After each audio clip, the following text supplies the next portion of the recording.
Hey, you forgot to wire my $3,000 for living expenses. Do you want me to divorce you, or what? My husband's rough voice echoed out of the smartphone speaker, bouncing creepily off the dark, narrow walls of my business hotel room in Boston. Outside the window, a cold autumn rain soaked the concrete sidewalks and streetlights. I sat on the edge of the bed, quietly staring at the illuminated screen. My husband truly believed he held the upper hand in our relationship. He was convinced that I was terrified of spoiling his mood more than anything else in the world. But he had no idea that his arrogant demand would be the final blow that shattered his comfortable life into a million pieces. Are you listening to me, Corinne? Answer me. Landon's voice grew louder, irritated by my silence. I'm listening, Landon, I replied, suppressing my emotions to keep my voice as level as possible. If you're listening, then speak up. You always do this. How many times have I told you not to go silent when I'm talking to you? That pathetic attitude is exactly why you're still just a mid-level account manager at your firm. I could hear him click his tongue in disgust over the line. In the past, that sound alone would have sent a sharp, stabbing pain through my stomach. But today, I felt a strange absence of pain. Only a cool, quiet breeze seemed to blow through my heart. $3,000 for living expenses. Right. That was our monthly allowance rule. But the reality of that money was vastly different from how a normal American household operated. Landon, what exactly do you use that $3,000 for? I asked quietly. Landon scoffed. What do I use it for? Rent, utilities, my groceries, and incidentals, obviously. Who do you think holds down the fort while you're running around on business trips? A man has to maintain his professional network. As a freelance consultant, it takes a solid expense account to build real connections in New York. You don't understand how business works, which is why you'll never be anything more than a corporate drone. Landon was a self-proclaimed freelance business consultant. He used to work for a major financial firm, but he left years ago after a series of interpersonal conflicts. After that, he claimed he was starting his own boutique consulting agency, but he barely had any clients. Every now and then, he would help out an acquaintance and bring home a meager fee of a few $100s. In reality, our entire household was supported solely by my income. Despite this, Landon's ego was higher than the Empire State Building. You are my wife, so it's your duty to support your husband's career. When I make it big, you'll reap the rewards too. Investing your money in me now is what a smart wife does. That was Landon's favorite lecture. For the first few years, I tried my hardest to believe him. I hoped that one day he would regain his confidence and return to a steady career. But that hope was quickly betrayed. The allowance Landon demanded from me increased year after year, eventually reaching $3,000 a month, taking up the vast majority of my take-home pay. Furthermore, he never once gave me a clear accounting of how that money was spent. The bank accounts for our apartment lease and utility automatic deductions were all under my name. That meant the $3,000 I handed over to Landon every month was pure pocket money for his own personal entertainment. Landon, I'm in the middle of a business trip right now. I have a critical meeting with a major corporate client here in Boston tomorrow morning. I don't give a damn about some regional corporate client. What's more important, my living expenses or your petty little job? It's arrogant for a woman to be jet-setting around on business trips anyway. You're sitting comfortably in a nice hotel room without even worrying about whether your husband has food on the table. Landon's words steadily escalated into outright abuse. There wasn't a single trace of the kind man I had once married. I stared at the screen of my smartphone, then looked at my reflection in the dark glass of the hotel window. My face looked terribly exhausted, but deep in my eyes, a steady light of firm resolve burned brightly. All right. But I don't have my security token with me, so I can't initiate the wire transfer right this second. I'll go to a bank branch during a break in my meetings tomorrow. Tomorrow? Just use your mobile banking app right now. You're completely tech illiterate. This is why you're useless at your job. Listen to me carefully. If that $3,000 isn't in my account by tomorrow morning, you know what I'm going to do. What are you going to do? I asked. Landon howled triumphantly. A woman like you, who can't even keep a proper home, has zero charm. The only reason you get to be a wife is because of my generous heart. If you forget that debt of gratitude and disrespect me, we are getting a divorce. If a woman like you gets divorced at 42, you'll end up alone and miserable for the rest of your life. Imagine how pathetic you'll look. If you don't want that, wire the $3,000 immediately. Do you understand? The moment I heard those words, the very last thread of attachment in my chest snapped cleanly in two. I had endured his abuse over and over again because I didn't want to worry my elderly parents back in Westchester, because I cared about social appearances, and above all, because I still harbored a lingering feeling of pity for him. But I didn't need to do that anymore. Yes, I understand completely, I replied in a remarkably calm voice. Good. As long as you understand. Make sure I see that $3,000 in my account by noon tomorrow. If you're late, there will be hell to pay. With that, he abruptly terminated the call. A cold electronic beep echoed through the quiet hotel room. I placed my smartphone on the bed and let out a deep, long breath. In the returning silence, I reached into my briefcase and pulled out a single legal document. It was the official copy of a court filing I had completed and submitted several days ago. Landon, you really don't see anything at all, do you? I whispered to the empty room. Outside the window, the rain had grown heavier, beating forcefully against the glass. Tomorrow, everything would finally come to an end. I powered down my phone and closed my eyes. As I anticipated the stormy events that were about to unfold, I felt an unusual sense of serenity. The curtain was quietly rising on my escape from 10 suffocating years of marriage. But the story wouldn't end there. Landon's reckless behavior the following morning would trigger a chaotic chain of events far beyond anything I could have imagined. The next morning, I woke up before my smartphone alarm even sounded. Gray morning light filtered thinly through the gap in the blackout curtains. A glance at the clock showed it was just past 6 o'clock. As I sat up, the hotel sheets rustled softly. My mind was surprisingly sharp. The harsh sensation of Landon's phone call from the night before still lingered in my ears. You forgot to wire my $3,000. Every time I recalled those words, a dry, ironic laugh welled up inside me. I am a 42-year-old account director working for a well-established supply chain management firm in Manhattan. Assigned to the corporate sales division, I had spent years steadily building trust with my clients. My working style wasn't flashy, but my reliability had earned me recognition, and I was now responsible for several of our firm's most critical corporate accounts. Landon, on the other hand, was 44. When we first met, he was a confident sales executive at a rival firm. I'm going to start my own firm and become an industry leader, he used to declare. His grand ambitions had seemed dazzling and attractive to me back then. However, just 3 years after our wedding, Landon's life began to derail. Citing clashes with his managers and disputes with his subordinates, he abruptly resigned from his firm. If I stay in a company with such an outdated corporate culture, my talent will be completely wasted. I still vividly remember the sneer on his face when he spat out those words. That was when his endless, fruitless journey as a so-called freelance consultant began. He rented a shared office space, claiming he was launching a startup, but without any solid business plan. He spent his days surfing the internet. Naturally, no steady income ever materialized. This is just the groundwork phase. Once a major deal lands, I'll bring in tens of thousands in one go. Landon repeated this mantra constantly, and I chose to believe him, supporting our household entirely on my own. Rent, utilities, groceries, insurance, and miscellaneous bills, everything came out of my paycheck. Not only that, but Landon began demanding large sums of cash every month to cover his social life and his supposed prestige as a consultant. That was the reality behind the $3,000 living expense allowance he had demanded the night before. My monthly take-home pay, even including performance bonuses, was roughly $5,000. Out of that, I handed $3,000 to Landon, leaving me with $2,000 to cover our High Queens apartment rent and basic utilities.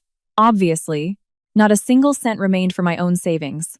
I drained my modest pre-marriage savings, giving up on buying new clothes or even basic cosmetics for myself. Why did I obey him to such an extreme extent? Looking back now, it was the result of psychological conditioning, a textbook case of emotional abuse. Landon spat a daily stream of curses at me. You are truly incompetent. If I didn't guide you, you'd be fired from your firm in a heartbeat. At your age, with your looks, do you really think any other man would give you the time of day? You should be grateful that I'm still your husband. As he systematically stripped away my self-esteem day after day, my mind gradually went numb. I was convinced that everything was my fault, and that if I didn't work harder to support him, our family would fall apart. My parents in Westchester had noticed that something was terribly wrong. Whenever I visited them for holidays, my mother would look at my thinning frame with deep concern. "Corinne, are you truly okay? Is Landon actually working?" she would ask repeatedly, but I would force a fake smile and lie, saying, "I'm fine, Mom. Landon is working really hard right now." I didn't want to cause my aging parents any unnecessary worry, And more than that, I was terrified of admitting that the life I had chosen was a complete failure. That hellish existence continued for more than 10 years. My mind and body were pushed to their absolute limits. Getting out of bed every morning was agony, and there were days when I locked myself in a bathroom stall at work just to silently cry. The turning point arrived 3 months ago. One evening, a notification popped up on the screen of Landon's iPad, which was sitting on the living room table. Normally, I would have ignored it, but the text on the banner caught my eye and froze my blood. "Thank you for the gorgeous dinner last night, Landon. I can't wait for our weekend trip next month. Please make my allowance a little extra generous this time." The sender was a young woman named Betrayal, a stranger easily a decade younger than my husband. My mind went completely blank. The $3,000 I had sacrificed my sanity, my savings, and my entire life to hand over to him every month wasn't being used for startup capital or professional networking. It was being used to fund an affair with a younger woman and buy her lavish gifts. In that exact instant, something inside me completely shattered. I didn't feel sadness. I felt only an icy, calculating rage and a fierce resolve welling up from the very bottom of my soul. I would never give this parasite another single dime. I immediately went to work. Operating entirely under the radar so Landon wouldn't notice, I laid out my preparations. I hired a professional private investigator to gather undeniable evidence of his infidelity, organized all of our financial records and bank accounts, and retained a top-tier divorce attorney. This current business trip to Boston wasn't just a standard corporate trip. For me, it was the perfect stage to bring a decisive end to my old life and take my first step toward freedom. The smartphone screen lit up on the nightstand, displaying a new incoming text message. The sender was Landon. "You're awake, right? Wire the $3,000 the second the bank opens. If I don't see confirmation by 9:30, I'm calling your parents and spilling every single one of your embarrassing secrets to them. Let's see how much they enjoy hearing about their useless daughter. Stop messing around, you incompetent failure. If you don't wire it right now, I'm dumping all your personal belongings into the building's dumpster." Reading his text, a cold smile spread across my face.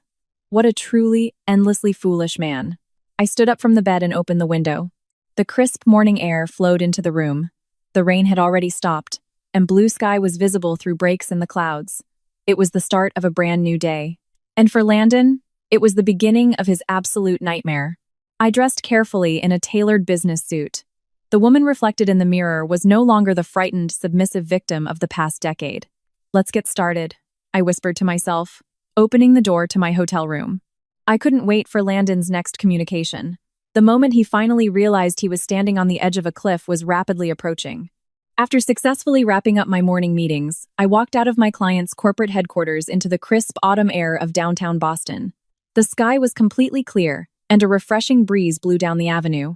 The negotiations had gone smoothly, resulting in a lucrative new contract for my firm. The professional accomplishment gave me a wonderful sense of confidence. However, inside my coat pocket, my smartphone was vibrating relentlessly. Checking the screen, I saw 15 missed calls from Landon, exactly as expected. Furthermore, my messaging app showed a stack of unread notifications glowing red. I walked over to a quiet bench in a nearby public park, sat down, and opened the messages. A barrage of insults that would be shocking to read out loud filled the screen. "What the hell is your problem? It's already 10:30. The $3,000 still isn't in my account. Are you mocking me? If you're going to play these games, I have my own ways of handling you. I'm going to call your parents right now and tell them everything. I'd love to hear what they have to say about their pathetic daughter. Enough is enough, you useless piece of trash. If you don't wire the money right this second, I'm throwing all your stuff out into the street." I could practically see Landon's red, rage-filled face floating up from the text. The panic of not getting his money, combined with his frustration at my refusal to obey, was clearly wounding his fragile ego. I took a slow, deep breath and dialed Landon's number. The line didn't even ring once before he answered. "Corinne, what the hell have you been doing?" A deafening roar exploded from the earpiece. I instinctively pulled the phone a few inches away from my ear. "I was in the middle of a critical client negotiation, Landon. A major contract was on the line, so I couldn't answer my phone." "A job? You think some penny ante regional business meeting is more important than your promise to your husband? Who do you think allows you to even have a career in the first place?" It was the same intensely selfish, twisted logic as always. A man who lived entirely off my paycheck was casually dismissing my professional achievements. The absurdity of it made me sigh out loud. Landon, I earn real money through my hard work. It isn't penny ante. That money is the only reason our household even functions. Shut up. You aren't earning anything on your own merit. You only manage to keep that job because I constantly mentor and coach you. Don't get arrogant, you absolute parasite. A parasite. I wondered if he genuinely lacked the self-awareness to see which one of us that word actually described. Landon's cognitive distortion had reached an entirely irreparable level. Well, did you wire the money yet? Or not? He demanded, unable to conceal his growing impatience. No doubt he had a date scheduled with his mistress. If he didn't secure a lump sum of cash immediately, he wouldn't be able to maintain his fake facade of wealth in front of her. No, I haven't wired it yet, I said flatly. What? Do you have any concept of how furious I am right now? Stop messing around and use your phone to transfer $3,000 to my account this instant. Right now. Like I told you last night, I'm out of town and I don't have my banking security token with me. I don't have time to visit a local bank branch either. I can't do anything until my corporate itinerary is finished. As I calmly stated my reasons, Landon let out a low, animalistic growl over the line. So you really want a divorce, huh? Fine. I just gave your precious parents in Westchester an earful. A dark, malicious triumph dripped from his voice. You called my parents? Yeah, I did. I called your folks directly just now and told them, your daughter is completely abandoning her marital duties. She refuses to manage our finances properly, and she's out of town screwing around with another man under the pretense of a business trip. Take responsibility for raising such a useless daughter and wire me $3,000 immediately. Landon laughed, sounding immensely proud of himself. Your old folks were trembling on the other end of the line. They were terrified of their daughter's scandal and apologized over and over again. How does it feel? How does it feel to humiliate your own parents? The moment I heard that, any lingering shred of human pity I had left for Landon evaporated completely. He had used my elderly parents as financial hostages, threatening and harassing them just to extort cash. It was an unforgivable act. Yet, I didn't raise my voice in anger. Instead, my tone grew freezing cold. So, you called my parents. Huh! Finally realize how serious this is? Even your own parents don't want to deal with a damaged goods like you. If you don't wire the money right now and beg for my forgiveness, I'll drain your parents' retirement fund to get what I'm owed. Landon's threats had officially crossed the line into criminal extortion, but he remained completely clueless. He had no idea that weeks ago I had already sat down with my parents, revealed the entire truth about his behavior, and helped them prepare for exactly this scenario. Landon, thanks to you calling my parents, I can finally take my next step without any hesitation. What the hell are you babbling about? Shut up and wire the money. Landon's irritation was hitting its absolute peak.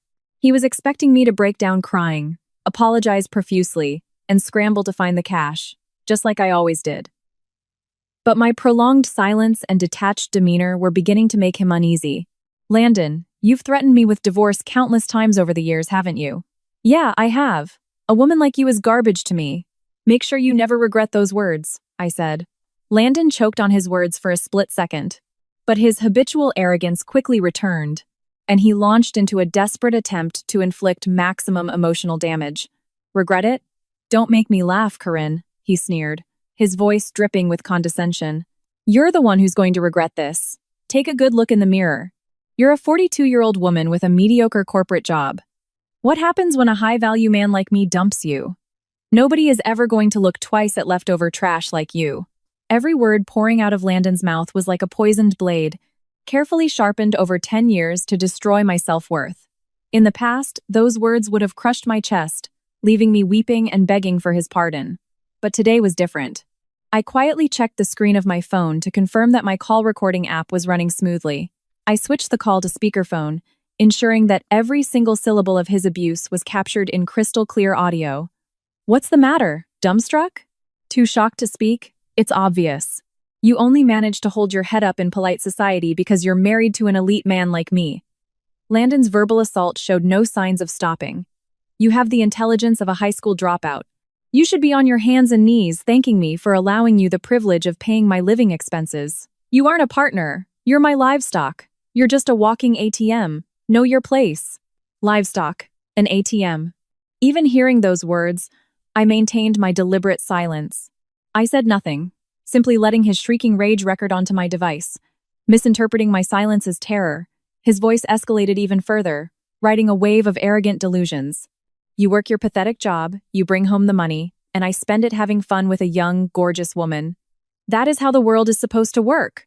Unlike an old, wrinkled, boring woman like you, I have a young, beautiful partner who actually respects my elite talent. There it was. He had finally confessed to the affair with his own mouth. It was exactly as the private investigator's report had stated. The money I had sacrificed my youth and sanity to earn had been thrown away on luxury dates and designer gifts for his mistress. Unlike a cold bitch like you, she genuinely adores me. Because you refused to wire my money, my reservation at a high-end French restaurant with her tomorrow night is about to get canceled. Are you trying to humiliate me? It was always, only, ever about himself.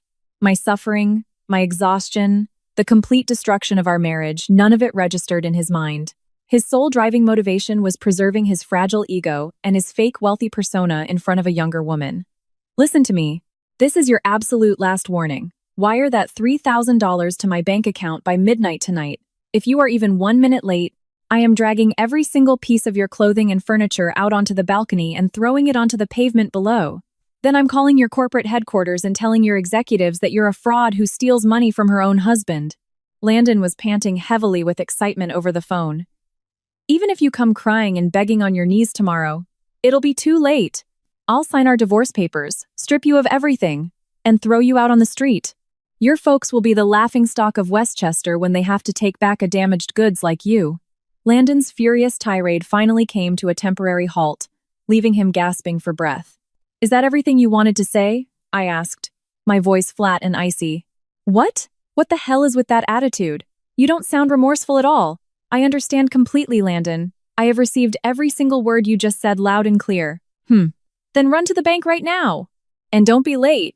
With that, he slammed the phone down, disconnecting the line. Sitting on the park bench in Boston, I slowly lowered the smartphone from my ear and hit the stop button on the recording app. There, stored safely in my cloud drive, was an audio file containing 10 minutes of criminal extortion, severe verbal abuse, and an explicit confession of infidelity, recorded in perfect quality. All the pieces of the puzzle are finally in place, I murmured, a small smile touching my lips. The heavy, suffocating fog that had hovered over my chest for a decade was clearing away all at once. However, the real battle was just beginning. Landon's threats weren't just empty rhetoric. There was a very real possibility that he would physically attack my parents' home or begin destroying my property back at our apartment. I slid my smartphone into my purse and began walking toward my afternoon meeting. The Boston streets seemed brighter and more vibrant than they had just an hour ago. The chains that had bound me for so long were about to shatter completely. That evening, after finishing my professional duties for the day, I returned to my hotel room. The moment I walked through the door, my phone screen began flashing wildly. It was an incoming call from an unsaved New York area code. I cautiously pressed the answer button, and a young, trembling woman's voice poured out of the earpiece. It was someone I had never spoken to before, yet her identity was immediately obvious. Is this Corinne? It's an emergency. Landon is. He's lost his mind. The voice on the other end was hysterical and disorganized. May I ask who is calling? I inquired, keeping my tone perfectly even. My name is Betrayal. I'm Landon's partner. She hesitated on the word, but I knew exactly who she was. Betrayal. Her photograph and full name appeared dozens of times in my private investigator's dossier. I hadn't expected her to reach out to me directly. I know who you are, Betrayal. What happened with Landon? He's completely out of control. When you didn't wire the money, he flew into a blind rage. He started screaming that he was going to drive up to your parents' house in Westchester and rob their savings account and valuables himself. Betrayal's voice shook with genuine terror. I didn't want to get dragged into a literal crime, so I tried to stop him, but he shoved me to the floor, jumped into his car, and sped off toward Westchester. Landon had completely lost his temper and was heading toward my parents' home. Furthermore, he was intending to physically rob them of their financial assets, an entirely unhinged criminal act. Westchester County was an hour north of Manhattan, and from my hotel room in Boston, it was physically impossible for me to intervene. For a split second, a wave of cold anxiety washed over me. Betrayal, thank you for informing me. I won't hold you responsible for his actions today, so I suggest you cut ties with him immediately and stay away. Yes, I swear I had no idea he was actually crazy. I'm so sorry. I ended the call and immediately dialed my mother's cell phone number. The line rang again and again without an answer. Sweat broke out on my palms. Please, answer the phone, Mom. On my third attempt, the line finally clicked open. Hello? Corinne? Honey? What's wrong? Why are you calling so many times? My mother's relaxed voice immediately eased my panic, but I quickly snapped back to the reality of the situation. Mom, where are you right now? Are you inside the house? Are the doors locked? Your father and I are just sitting in the living room watching television. The doors are locked, of course. Did something happen? Listen to me. You and Dad need to leave the house immediately. Go to the local police station or a public place right now. Landon is on his way there in a rage, and I don't know what he's going to do when he arrives. My urgent tone conveyed the severity of the danger. My mother gasped softly over the line. Oh, dear. He called here earlier, shouting the most horrible things. All right, honey. Your father and I are leaving right now. We'll get in the car and go. Please hurry. And whatever happens, do not attempt to speak to him if you see him on the road. After hanging up with my mother, I immediately called the local police precinct in Westchester County. I explained the situation to the dispatch officer. My estranged husband is in an agitated state and is driving to my elderly parents' home. There is a high risk of violence and property damage. I gave them the address and requested an immediate emergency patrol. Even after making the call, my anxiety didn't fully dissipate. I had ensured my parents' immediate physical safety, but there was no telling what Landon would do next. As if on cue, my smartphone rang again. This time, the caller ID showed the property management office of my Queens apartment building. Miss Mercer, we have a major emergency at the building. The property manager's voice was borderline panicked. Your husband is standing on your 15th floor balcony throwing furniture, clothes, and heavy boxes over the railing. Items are raining down onto the street below.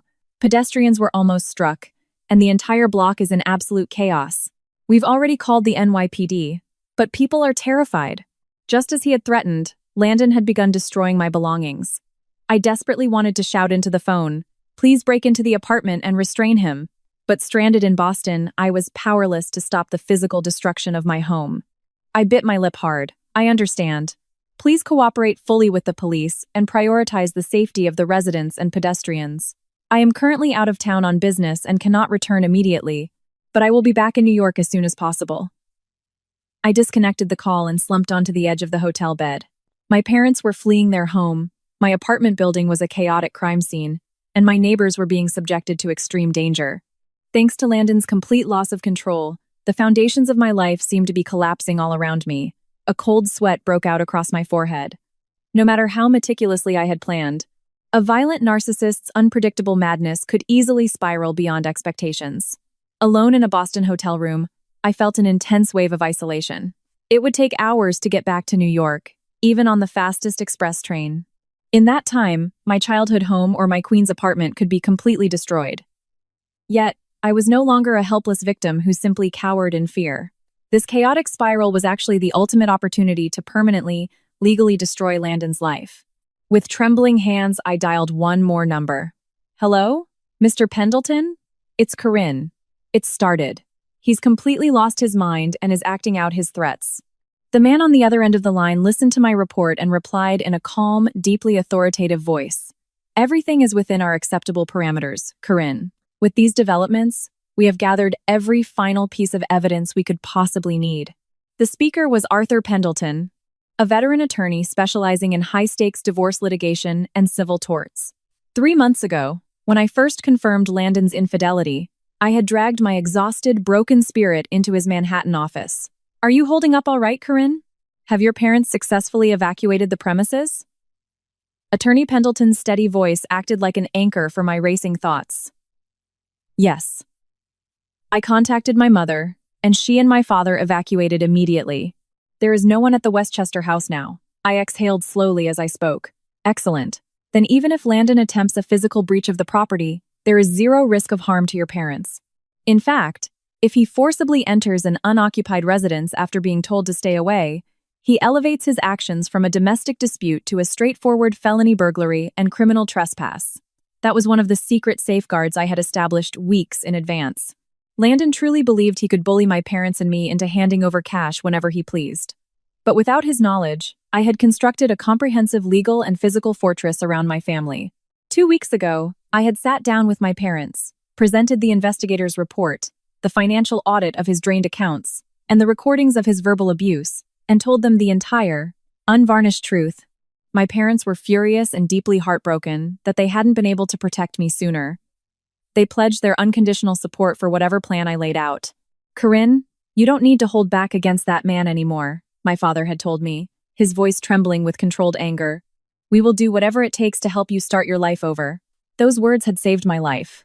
With their consent, we had immediately upgraded the security at the Westchester house, installing an ADT-monitored alarm system and high-definition exterior cameras. If an intruder breached the perimeter, private security and local police would be dispatched instantly. Furthermore, a week ago, my parents had secretly packed their essentials and moved into a short-term rental condo I had leased under my maiden name in a nearby town. Whenever Landon came snooping around Westchester, he was simply harassing an empty, heavily monitored decoy house. "Mr. Pendleton, what about the legal filing? Was it officially entered into the court record?" I asked, my voice tight with anticipation. "Yes, without a single hitch. The paperwork was processed by the county clerk and signed off by the judge yesterday morning, exactly on schedule." "Congratulations, Corinne. In the eyes of the law, you and Landon Holloway are no longer husband and wife. You are entirely divorced." Attorney Pendleton's words washed over my heart like cool water. Landon and I were already legally divorced. Landon was arrogant enough to believe that I was too terrified to ever leave him. But he had forgotten a critical incident from 3 years ago. During a massive screaming argument where he had threatened to throw me out, he had shouted, "A useless woman like you is replaceable. I'll divorce you right now." To prove his point, he had downloaded a standard New York uncontested divorce agreement and property settlement form, signed his name, had his signature notarized at a local pharmacy, and threw the documents at me. "Here, submit this whenever you want. I don't need you." He had completely forgotten about that signed, notarized settlement agreement, but I hadn't. I had taken those papers and preserved them in a secure bank deposit box, waiting for the inevitable day when I would need to pull the trigger. Once the investigators secured definitive proof of his affair with Betrayal, and once my parents were safely relocated, I handed those signed documents to Attorney Pendleton. Because Landon's notarized signature was genuine and he had never filed a revocation, Attorney Pendleton submitted the uncontested divorce package to the court. The judge signed the final dissolution decree yesterday morning. In other words, as of yesterday, Landon Holloway was nothing more than a complete stranger to me. And right now, that complete stranger was demanding living expenses from his former wife, attempting to break into her parents' home, and hurling property off the balcony of an apartment he had no legal right to occupy. He was entirely blind to the fact that he was committing a series of severe criminal offenses against people who owed him nothing. "Everything is proceeding according to our strategy," Attorney Pendleton continued, his tone dropping an octave. "The NYPD is already on the scene at your Queens apartment building dealing with the property destruction. And the items he threw off the balcony were entirely from the inventory of decoy items we discussed, correct?" "Yes. The only things left in that apartment were my old thrift store clothes, broken furniture, and the cheap decorative items I bought to appease his ego over the years. My actual valuables, important documents, and family heirlooms were all moved to a secure Manhattan storage unit last week. Landon was frantically throwing items off the balcony, thinking he was destroying my most precious possessions to punish me. In reality, he was simply hurling worthless junk into the street and systematically building an airtight criminal and civil case against himself with his own 2 hands. Reckless endangerment, criminal mischief, felony property destruction, and attempted burglary at your parents' residence, not to mention the audio evidence of extortion and domestic harassment we've archived. We have more than enough leverage to pursue maximum civil damages, and the district attorney will have a field day pressing criminal charges," Attorney Pendleton said, his voice ringing with professional certainty. "Hold on a moment. It appears Mr. Holloway has just arrived at the Westchester residence." Attorney Pendleton clicked his mouse. "The live security feed from your parents' home is being routed directly to my office monitors. He's standing on the front porch right now, pounding on the front door and shouting at the top of his lungs." I closed my eyes and listened to the steady rhythm of my breathing over the phone. Landon's absolute destruction had officially begun, but it would be a little while longer before he realized just how far he had plunged into the abyss. On the front porch of the Westchester house, Landon was beating his fists against the reinforced door. On the high-definition security footage routed to Attorney Pendleton's office, Landon's face was bright red with rage as he kicked the heavy wooden door with his dress shoes, The heavy thuds echoed through the microphone on the porch camera. He didn't care in the least about disturbing the peaceful suburban neighborhood. His inability to extort the money he needed had driven his narcissistic fury to a violent breaking point. "Open the door! I know you're in there, old man! Open up!" Landon screamed at the intercom camera. "What kind of degenerate daughter did you raise? She refuses to pay her husband his rightful living expenses, and she's off in another state sleeping around with a client. If you're her parents, take responsibility for her failures, and pay me the $3,000 right now." Watching his hysterical tantrum on my screen, I felt only a profound, freezing contempt. The man I had once loved had degenerated into a grotesque, screeching parasite. There wasn't a single drop of sorrow left in my heart for him. Furious that no one was opening the door, Landon jumped off the porch and stomped around to the side yard, approaching a ground-floor living room window. He began pounding violently on the glass. "You think hiding inside is going to save you? I'll smash this window and take what's mine." The moment his fist slammed into the glass with destructive force, the perimeter security system triggered. A deafening, high-decibel siren erupted from the eaves of the house, and a booming, automated voice echoed across the lawn. "Warning! Perimeter breach detected. You are trespassing on private property. Law enforcement has been notified and is en route." Landon froze, startled by the sudden blast of the alarm. But his inflated ego refused to let him retreat. He sneered at the camera mounted under the eaves. "A security system? You think a cheap alarm is going to scare me off? I am the son-in-law of this family. I have every right to be on this property." Less than 3 minutes later, the wailing sirens of 2 Westchester County police cruisers pierced the suburban quiet, swinging rapidly onto the street and blocking the driveway. An ADT private security response vehicle pulled up right behind them. Several uniformed police officers leaped out of their cruisers, hands resting on their utility belts as they surrounded the side yard. "Step away from the window. Put your hands where we can see them. Move away from the house right now."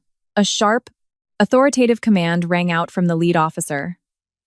Landon blinked at the flashing red and blue lights, finally realizing that the situation had escalated. Yet, true to form, he maintained his arrogant, condescending attitude toward the law enforcement officers. "Hey, back off. I am Landon Holloway, the son-in-law of the people who own this house. This is a private family dispute. There's no need for the police to stick their noses into personal business." One of the officers approached him, his expression cold and unimpressed. "Are you Landon Holloway?" "We received an emergency dispatch from the property owners reporting an active trespasser attempting to gain unauthorized entry and destroying property. Pounding on windows and attempting to force entry constitutes criminal trespass and attempted burglary." "What do you mean, criminal trespass?" "I told you, I'm family. Go inside and get the old man. Once I talk to my father-in-law, you'll see this is all a misunderstanding. The residents of this home have relocated to a secure location," the officer replied coldly. "Furthermore, the property owners filed a formal order of trespass with our precinct last week, permanently prohibiting you from stepping foot on this parcel of land. You are in direct violation of a standing legal order." "What? An order of trespass?" Landon's eyes went wide. For the first time, he realized that legal barriers had been quietly erected against him without his knowledge. "You are under arrest for criminal trespass and attempted break-in. Turn around and place your hands behind your back." The officers stepped forward and grabbed Landon's wrists. "Get your hands off me. Don't touch me. I am an elite business consultant. I don't get manhandled by glorified security guards making minimum wage." Landon thrashed violently, jerking his arm away and shoving one of the police officers hard in the chest. That physical assault sealed his fate. Resisting arrest. "Assault on a police officer! Take him down!" The officer's movements became lightning fast. In the blink of an eye, Landon was swept off his feet and slammed face-first into the damp grass of the front lawn. One officer pinned his shoulders, while another snapped metal handcuffs tightly around his wrists. "Ow! My face! Let go of me! Corinne! This is all your fault! Because you didn't wire the money." With his cheek pressed into the dirt, Landon screamed my name again and again. I watched the entire sequence unfold in real time via the video link from Attorney Pendleton's office. "Well, that's an airtight arrest," Attorney Pendleton noted calmly over the line. "Criminal trespass, attempted burglary, and felony assault on a law enforcement officer. There is no legal maneuvering that will talk him out of those charges. Yes, it truly is the beginning of the end," I replied, letting out a long, shaky breath. However, the situation was about to evolve in a direction even I hadn't fully anticipated. My smartphone buzzed with another incoming call. The caller ID displayed the precinct number of the NYPD precinct that governed my Queens apartment building. Hello, is this Miss Corinne Mercer? I am Officer Davis with the NYPD, the voice on the line asked.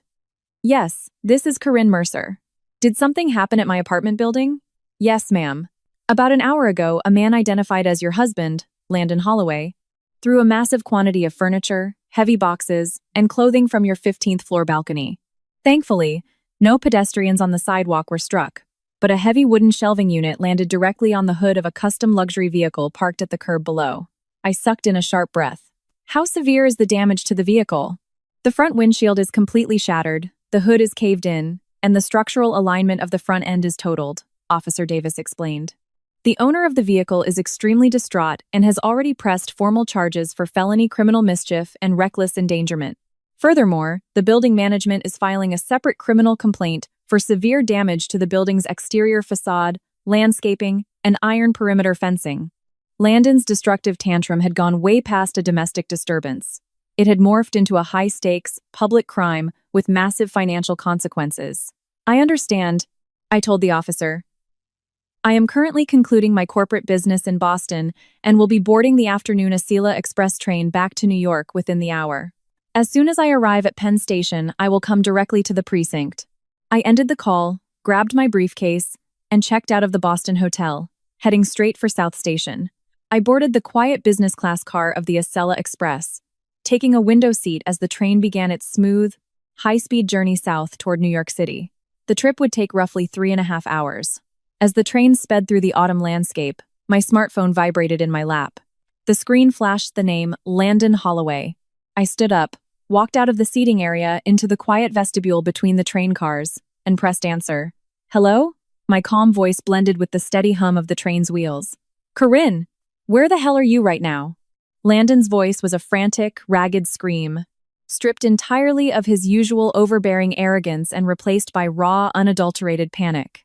It seemed that because his assault on the officer in Westchester was considered a first-time offense without severe injury, and because he claimed it was a domestic misunderstanding, the Westchester desk sergeant had processed him, issued him a desk appearance ticket, and released him on his own recognizance pending a court date.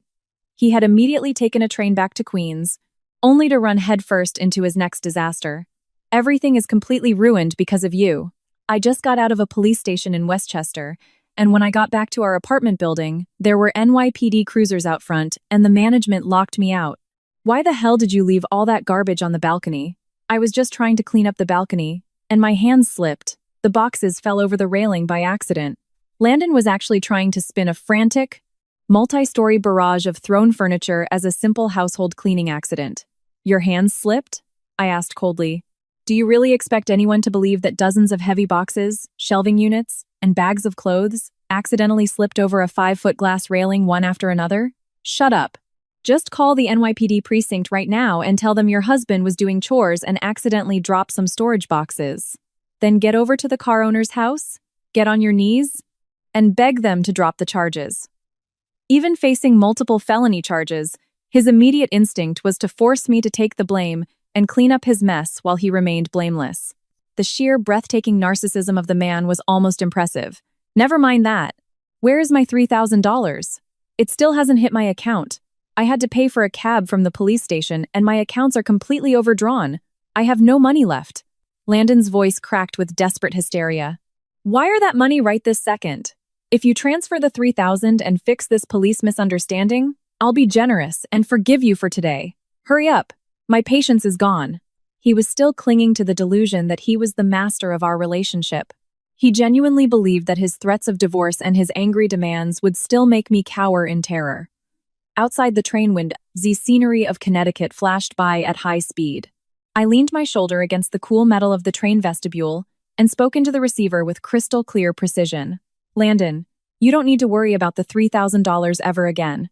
I am never wiring you another cent. What? What the hell are you talking about? Have you lost your mind? If you don't pay me right now, I am divorcing you today. I'll ruin you. I'll make sure your parents are publicly humiliated. Listening to his desperate, pathetic threats, I couldn't stop a genuine, relaxed laugh from escaping my lips. That's the thing, Landon. Your threats of divorce don't work on me anymore. Why? Because as of yesterday morning, our divorce was already finalized by the court. The line went dead silent. The only sound was the rhythmic clatter of the Asila Express speeding down the tracks. What? What did you just say? Landon's voice was a barely audible whisper, shaking with deep, genuine shock. All his aggressive bluster had vanished in an instant. Divorced? Stop lying to me.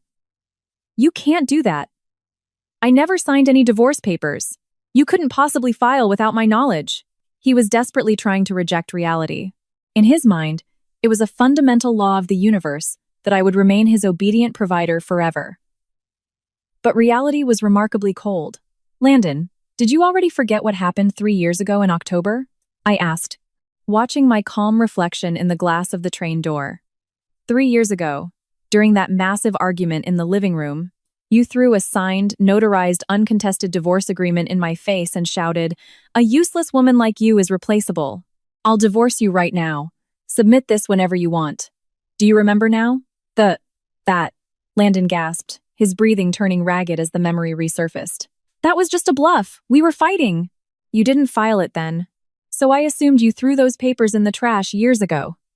I didn't throw them in the trash, Landon.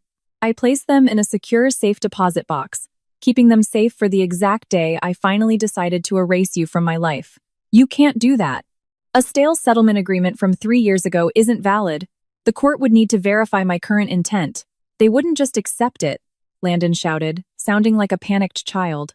Actually, under New York state law, a properly executed and notarized post-nuptial settlement agreement, an uncontested divorce affidavit, remains binding unless both parties formally execute a written revocation. Since you never filed a revocation or contested the terms, the documents were entirely valid. I recited the legal explanation Attorney Pendleton had provided me. Yesterday morning, my legal counsel submitted the complete package to the county clerk. The judge reviewed the notarized affidavits and signed the final dissolution decree. The judgment has been entered into the state registry. Legal counsel? You hired a lawyer? Landon's voice was completely stripped of power. Yes. A highly respected, aggressive civil litigation and divorce attorney in Manhattan. As of yesterday, my legal name is no longer Holloway. I have restored my maiden name, Corinne Mercer. You and I have zero legal relationship. You are a complete stranger to me. No, that's a lie. Corinne, stop playing games. Why are you trying to scare me like this? Landon was practically sobbing, trying desperately to escape the closing trap. But the terrifying shadow of ruin was already swallowing him whole. The $3,000 that magically appeared in his bank account on the first of every month was gone forever. The realization that his free ride was permanently over was causing the blood to drain from his face. I could hear the physical panic in his shallow breathing. That filing is illegal. I don't accept it. I'm going to sue you. I'll take you to court and get that divorce annulled. Landon screamed. Feel free to try. Anyone has the right to file a lawsuit, I replied smoothly. But Landon, filing a civil action in New York Supreme Court requires substantial retainer fees for a litigation attorney, court filing fees, and expert witness costs. Do you have $10,000 in cash just to retain a lawyer? Money. How much money is left in your personal bank account right now, Landon? After blowing thousands on luxury dinners, weekend getaways, and designer gifts for Betrayal, your balance is probably down to a few $100s, isn't it? How do you know about Betrayal? Landon gasped, sounding as if he had been physically struck. Your electronic messages, credit card receipts, and hotel bookings have all been thoroughly documented by a licensed private investigator. Attorney Pendleton has an airtight binder of your affairs sitting on his desk right now. I systematically blocked every single escape route he tried to envision. His ragged breathing echoed through the earpiece. He was finally beginning to understand that the trap he thought he was setting for me was actually a concrete pit he had jumped into himself. No money, no job, no wife. What do you have left? Landon? When I asked him that simple question, he couldn't form a single word in response. But his nightmare wasn't even close to finished.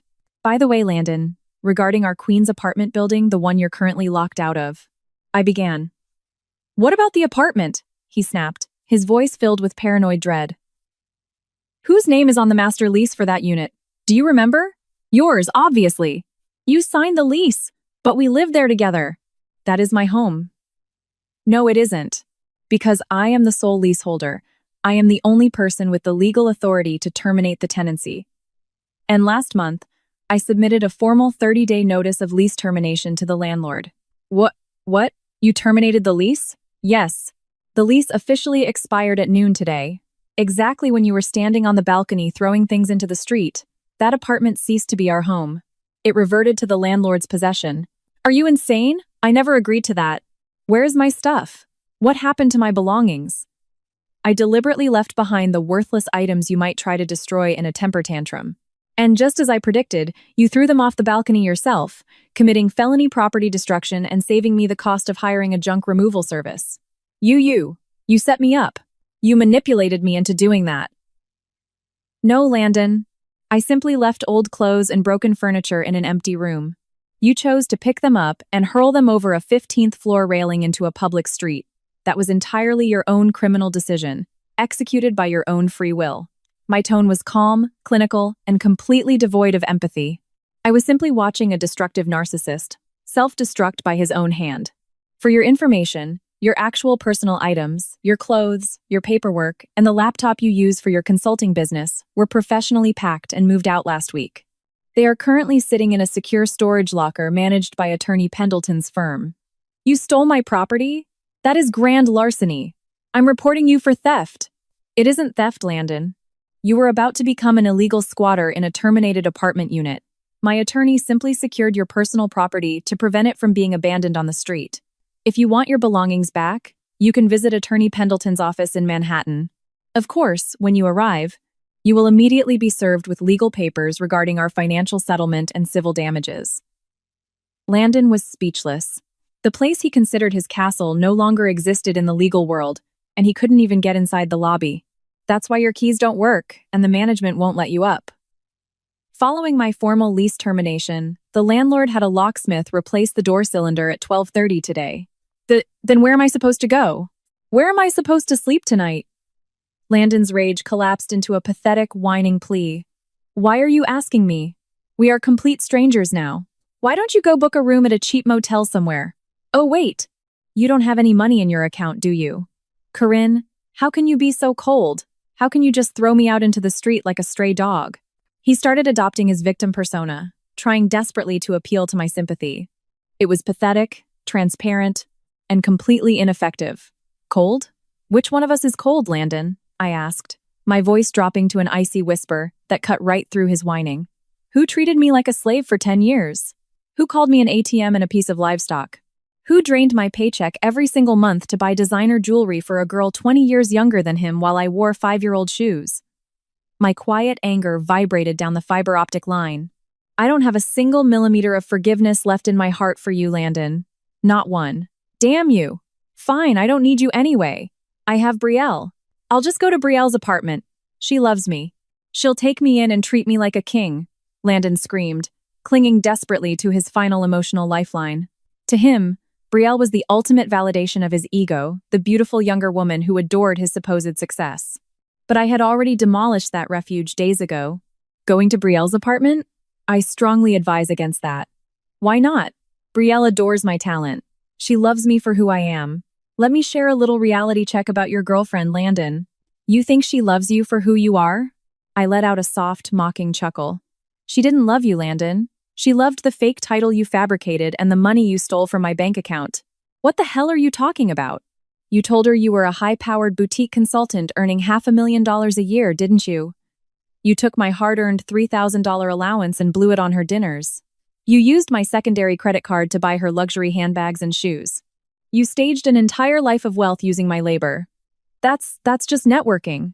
A consultant has to project an image of success. Well, last week, Attorney Pendleton sent a formal legal package to Brielle's apartment via certified mail.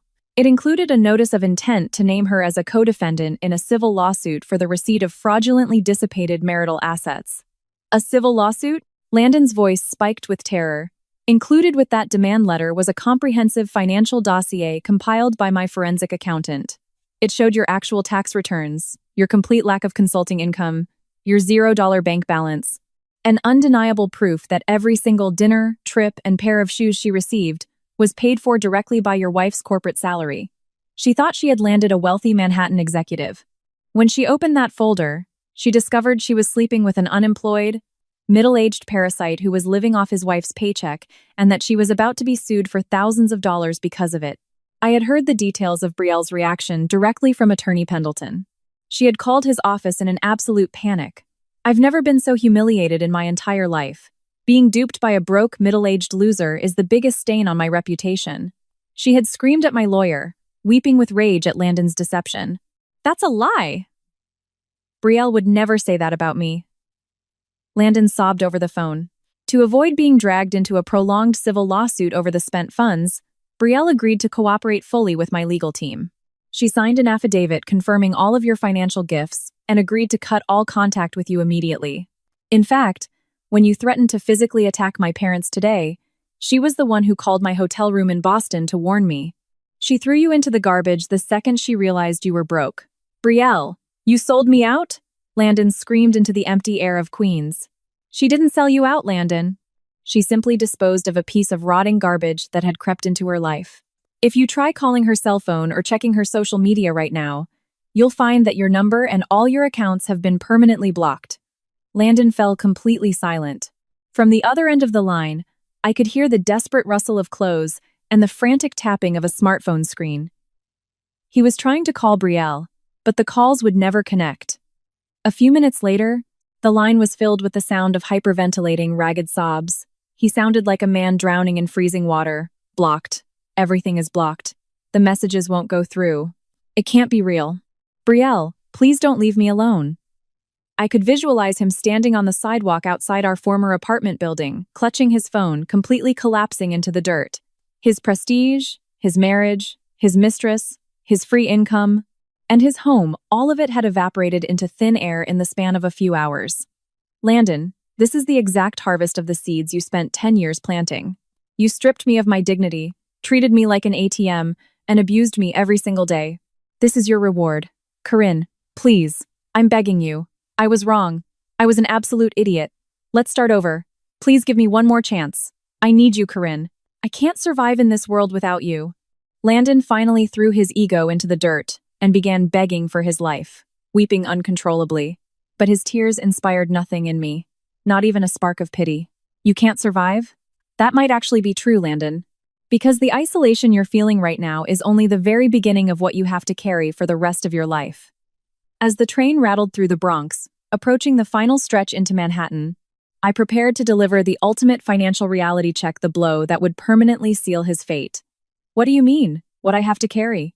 Corinne, what else is there? His voice was a rasping, terrified croak. I'm talking about your legal and financial liabilities, Landon. I leaned back against the train door and laid out the cold, mathematical reality of his future. First, let's talk about the custom luxury car you smashed with the shelving unit you threw off the balcony today. Do you know who owns that vehicle? Who cares who owns it? Just submit it to your car insurance or use the liability coverage on your corporate credit card. Pay them off. He was still desperately trying to spend my money to clean up his felonies. That's impossible, Landon. The owner of that car is Judge Harrison. He is the majority owner of our apartment building, a wealthy Queens property developer, and a retired federal district court judge. He is notoriously strict, brilliant, and deeply ruthless when it comes to the law. I heard Landon suck in a sharp, rattling breath over the phone. Judge Harrison is absolutely furious that his custom vehicle was destroyed by an unruly tenant. Between the shattered custom windshield, the structural frame damage, the specialized imported parts required for the repair, and the loss of use during a 6-month restoration, his attorneys are filing a civil tort against you personally. The preliminary estimate for property damage and depreciation is $80,000. $80,000? That's insane. I don't have $80,000. You were my wife when it happened. You have to pay half. It's marital debt. He was frantic, scrambling to chain me to his sinking ship. But I severed the rope with a single sentence. How many times do I have to explain simple chronology to you, Landon? We were divorced yesterday morning. When you threw that furniture off the balcony at noon today, we were legally strangers. That means the property destruction was a criminal act committed by an unemployed, single individual named Landon Holloway. I have zero legal responsibility, zero marital liability, and zero obligation to pay a single cent toward your criminal restitution. My head is spinning. This isn't happening. I won't accept this.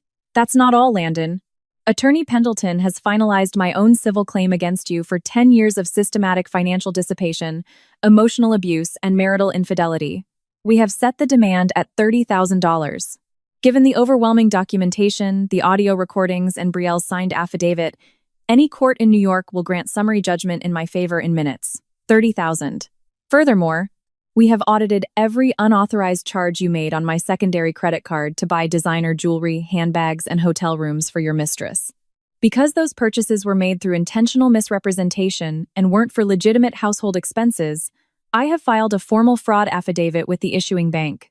They are reversing the liability and initiating a direct collection action against you for unauthorized conversion of funds. That totals $15,000. Stop. Please stop saying numbers.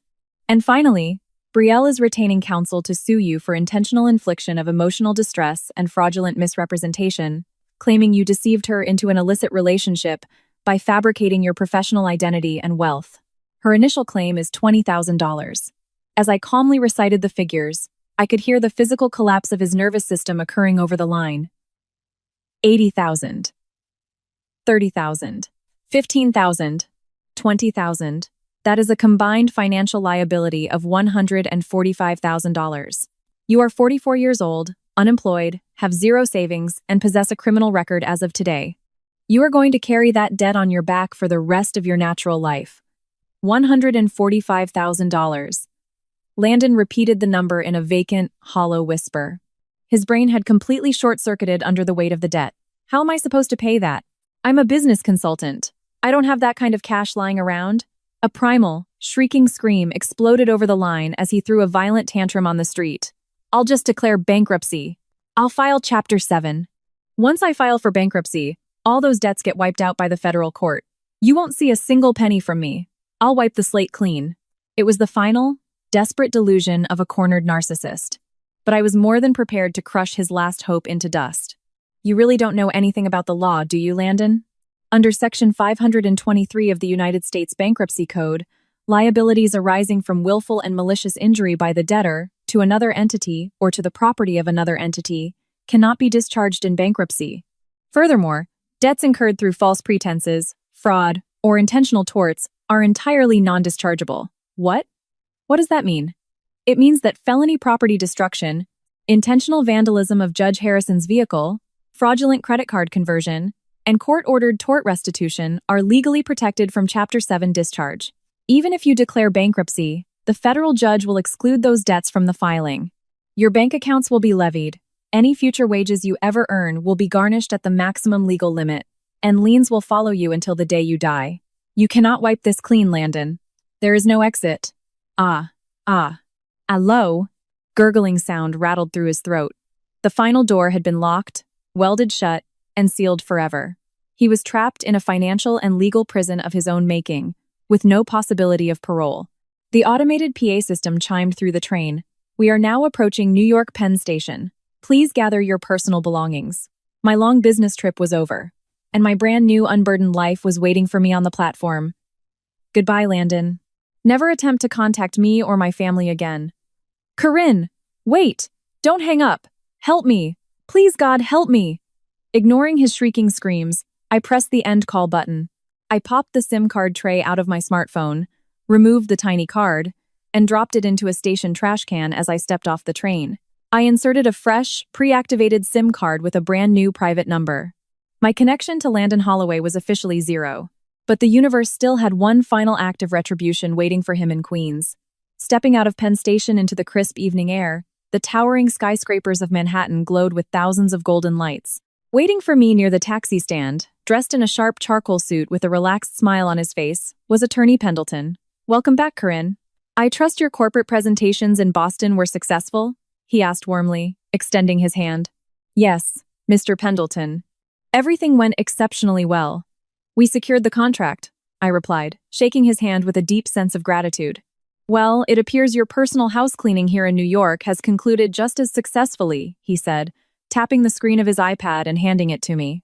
On the display was a live status update from his associate, who was currently standing outside my former apartment building in Queens, observing the dramatic climax of Landon's day. Let's rewind the clock slightly. After I disconnected his call, leaving him standing on the pavement in absolute despair, a freezing autumn wind whipped down the street. Shivering uncontrollably, Landon stumbled back toward the entrance of the luxury Queens building. The sidewalk was still cordoned off with yellow NYPD crime scene tape, surrounding the shattered wooden furniture and boxes he had thrown from the 15th floor. Standing directly behind the tape were several uniformed NYPD officers, a police detective, and an imposing, well-dressed elderly gentleman leaning on a polished walking cane. That gentleman was Judge Harrison, the owner of the luxury residential building, a retired federal judge, and the owner of the custom Mercedes Maybach sitting at the curb with a caved-in hood and a shattered windshield. Landon attempted to sneak past the officers toward the building's side service entrance, hoping to find a warm place to hide.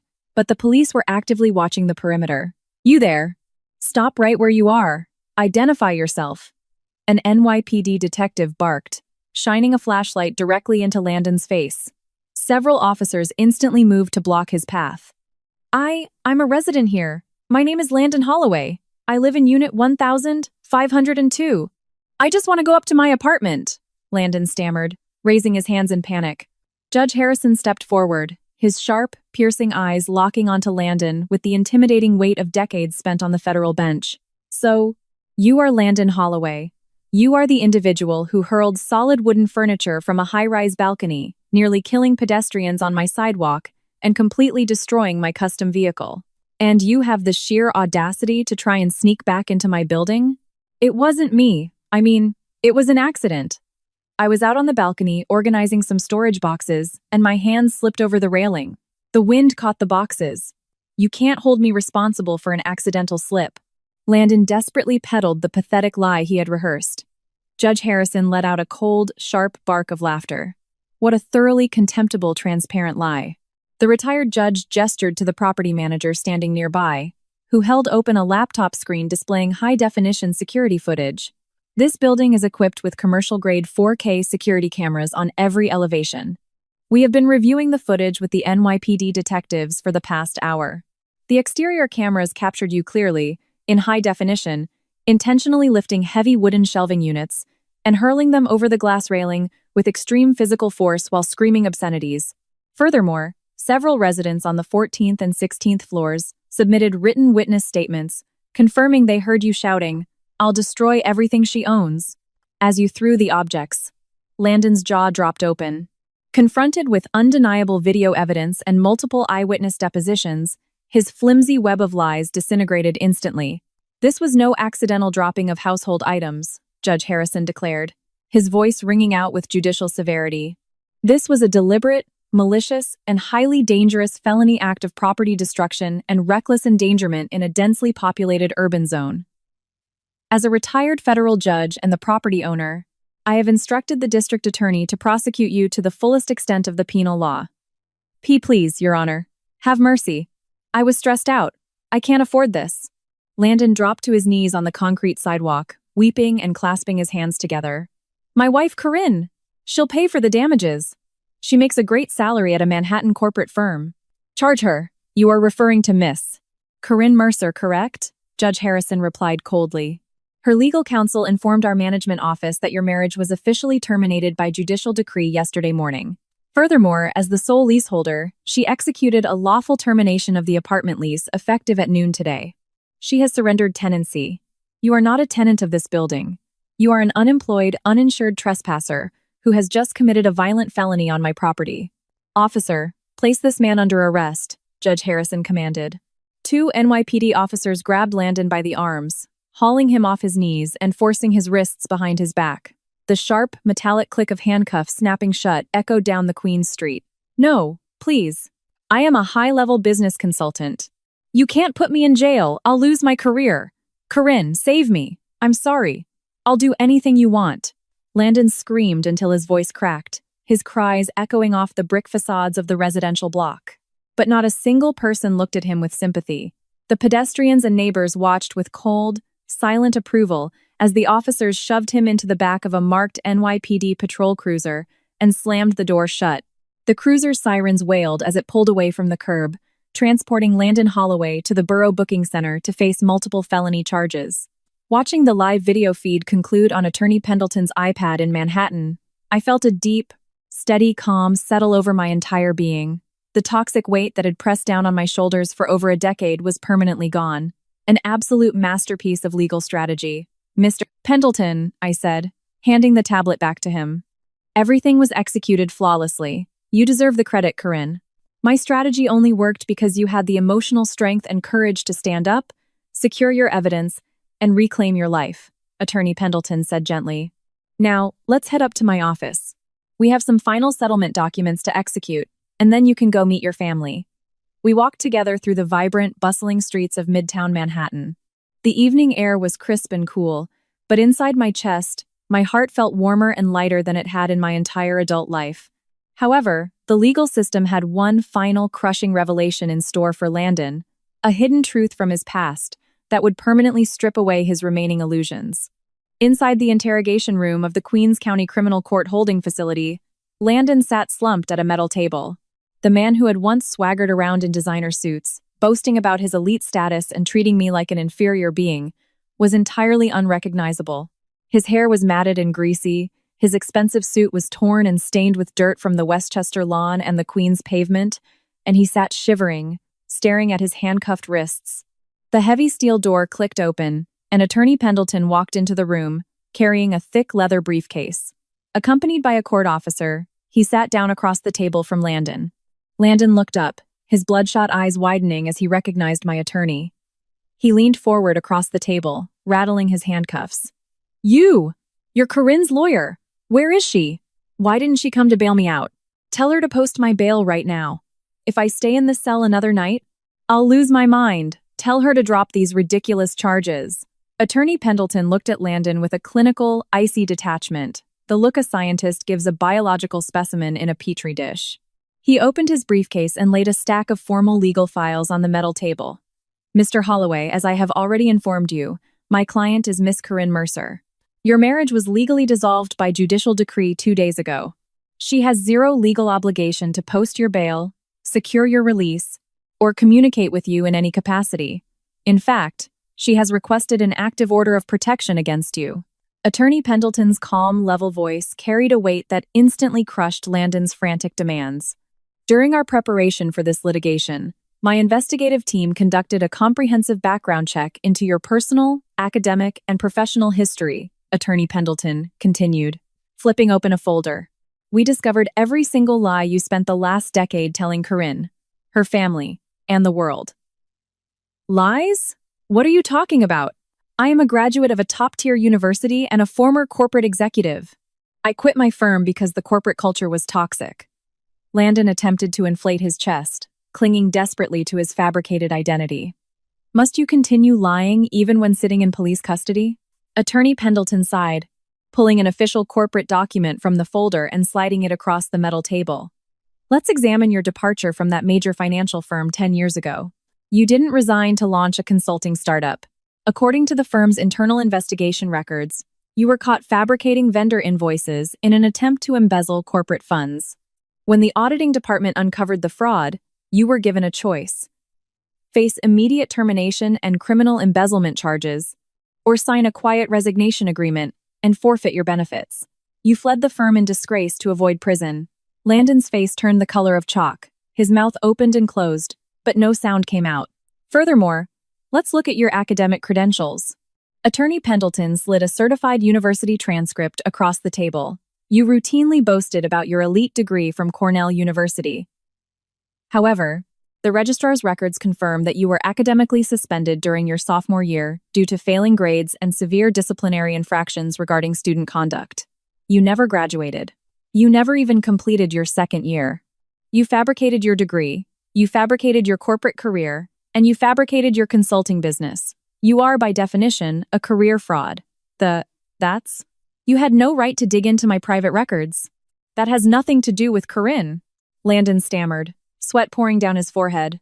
It has everything to do with Corinne, Attorney Pendleton snapped, his tone turning razor sharp. You systematically deceived my client into a fraudulent marriage, utilizing false representations of your earning capacity and professional standing to extort over $3,000 a month from her personal income for 10 years. That constitutes financial abuse and marital fraud under New York civil law. giving us overwhelming leverage to strip you of any possible financial claims in this settlement. Attorney Pendleton paused, letting the silence hang heavily in the cold room before delivering the final, devastating blow. By the way, Mr.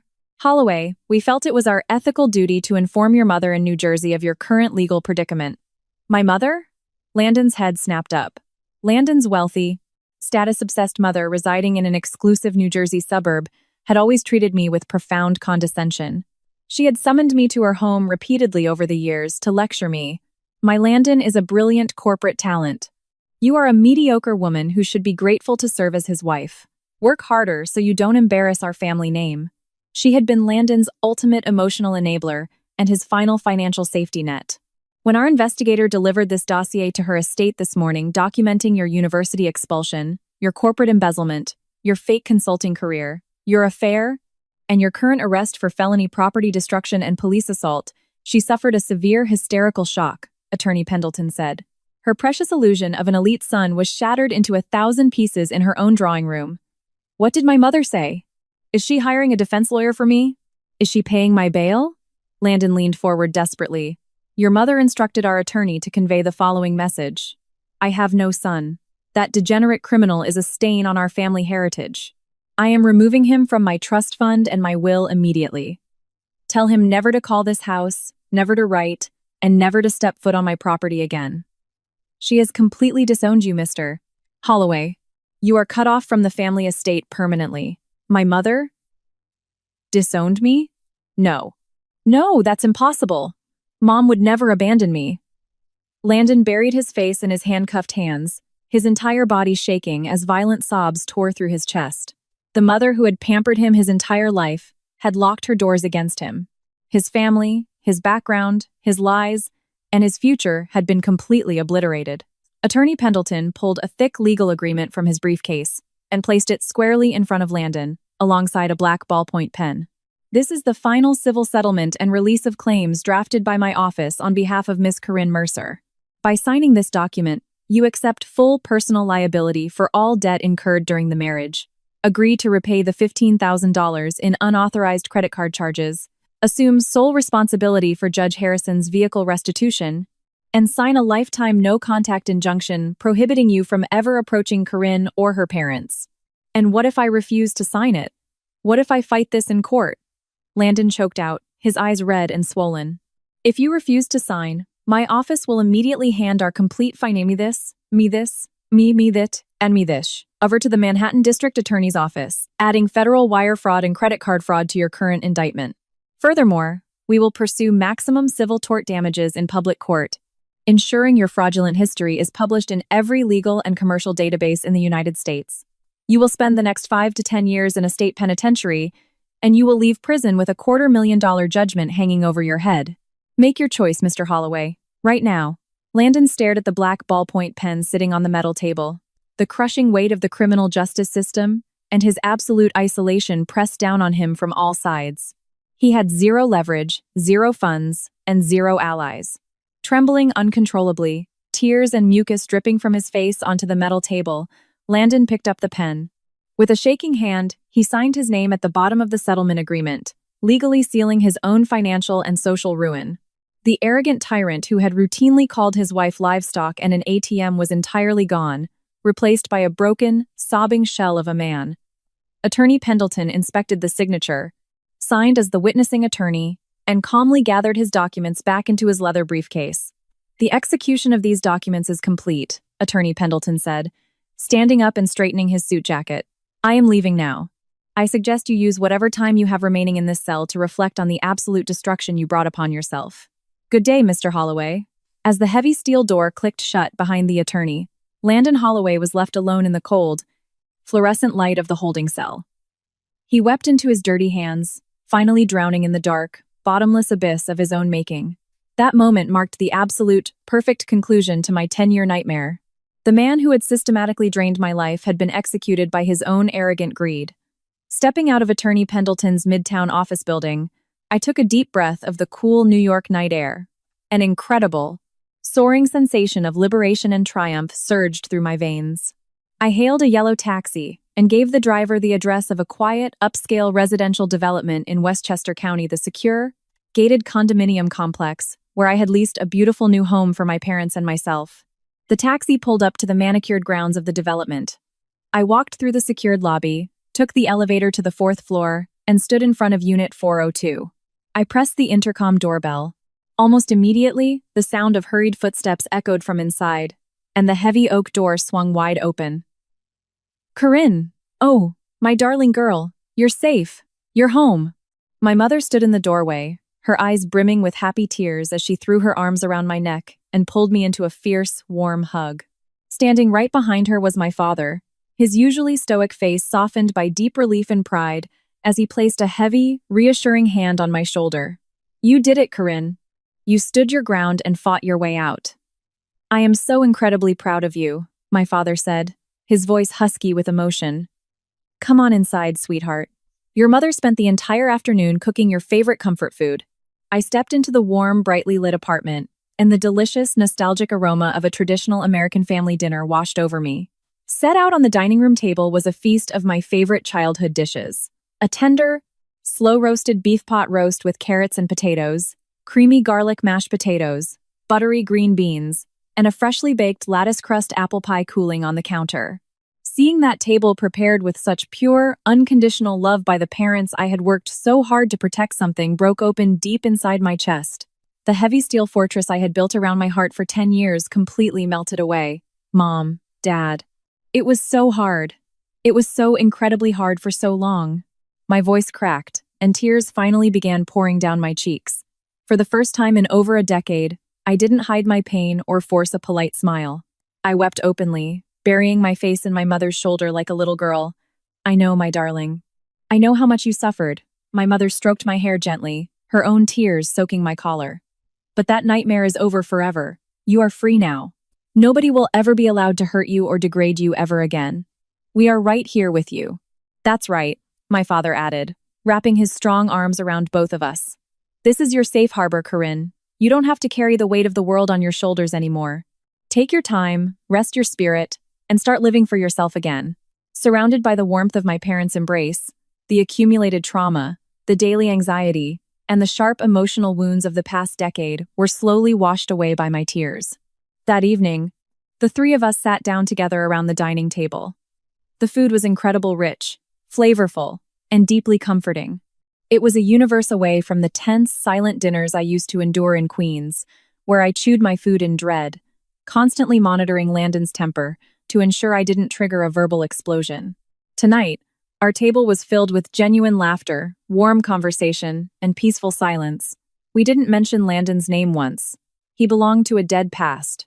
Instead, we talked excitedly about our future. Where should we go for Thanksgiving? What color should we paint the new guest bedroom? How should we landscape the patio terrace? Those simple, everyday conversations felt like priceless treasures to me. 6 months later, my life had undergone a remarkable transformation. Recognizing my steady leadership and my success in closing major corporate accounts, including the massive contract in Boston, the executive board at my firm promoted me to Vice President of Account Management. The promotion came with a substantial salary increase and an executive bonus package. But more than the money, the validation of my professional worth gave me a profound, unshakable self-confidence. Every dollar I earned now belonged entirely to me. There were no more tyrannical demands for a $3,000 allowance.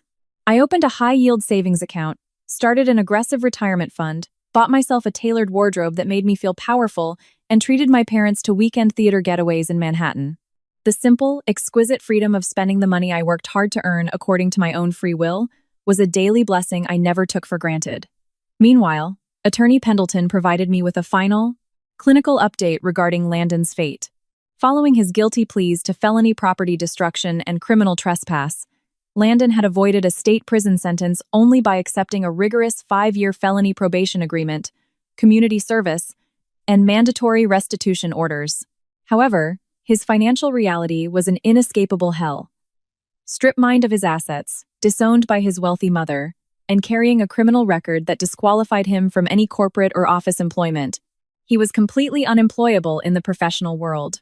To survive and comply with court-ordered restitution payments, Landon was forced to take grueling, minimum-wage day labor jobs on construction sites and warehouse loading docks in the outer boroughs. Because his debts to Judge Harrison, my settlement, and his credit card fraud were legally classified as non-dischargeable willful torts, he couldn't declare bankruptcy. Every Friday, the maximum legal percentage of his meager paycheck was automatically garnished by court order before he even saw the money. He was currently living in a dingy basement room in a run-down boarding house in Newark, New Jersey, spending his days lifting heavy boxes and mixing concrete in the freezing cold and scorching heat just to afford basic groceries. The arrogant narcissist who used to sneer that manual labor and ordinary jobs were beneath his elite talent was now spending his life sweating in the dirt, trapped in a financial prison he could never pay off. The curse he had once screamed at me over the phone, "If you get divorced, you'll end up alone and miserable for the rest of your life," had mirrored back onto him with absolute precision. He was living his own prophetic curse, completely isolated, destitute, and forgotten by the world. On a bright, sunny weekend in early summer, I treated my parents to a luxury 3-day wine-tasting vacation in Napa Valley, California.